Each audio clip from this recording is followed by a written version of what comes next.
Some people believe that the land is alive. You can speak to it, give thanks. When I get older and I have kids, I would hope that they get to speak their language and know where they came from. We live in southern Arizona on the Tohono Indian Reservation.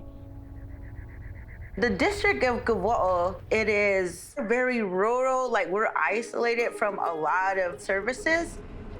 Is there hand sanitizer right there? COVID is starting to get high on the Tohono Nation. A lot of wakes and funerals, and it's just, it's hard. COVID-19 is impacting tribal lands at a rate of at least 4 times more than the general U.S. population. Tribal nations are experiencing it per capita more than many states. When the pandemic hit, obviously schools were shut down, and some of the immediate challenges were how could tribal governments assist families and school districts to transition to learning from home. The barrier for some of the families is that owning a laptop or a tablet, that's very rare because they can't afford it. Our mission here with NAF is to provide those services that are needed for the betterment of our communities and for our people. Now with this whole pandemic, education is like top priority.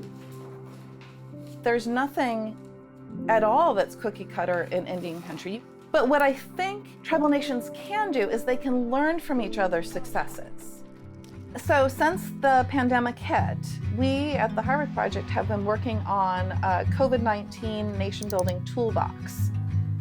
We've curated over 1,000 different resources from tribal nations, from healthcare to educational curriculum. So it's really this multifaceted resource that hits on everything that tribal nations are having to think about in this moment of crisis. It's hosted on G sites, and that's been a real gift. We were able to immediately build this toolbox and share lessons with Indian country and stories of what other tribal governments were doing. It just opened up a whole nother window for us to see this is what we can do. We were so inspired that we developed our own remote learning resources within a week, and they are compatible with the phone. What's cool about the NAF remote resources is that it has all kinds of things from fitness and education. They also have the Tohono language, which is really cool to have.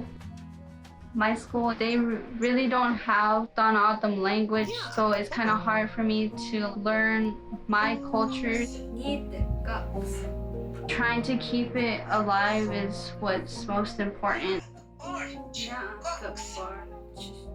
If curriculum and education is presented in a culturally relevant way to their lives of who they are as Native people, it sparks curiosity in ways that we don't see otherwise. I would like for all the children to preserve the Tohono culture. There's a huge digital divide in Indian country. More and more around the world, there's transitions to online information. And when you don't have that in Indian country, there's a huge loss, particularly for tribal nations that are rural. They're being left behind. And so I think now is the time. If this pandemic is revealing the cracks in the system and the things that don't work, we see this more glaring than ever. And so if there's ever been a time to do it, it's now.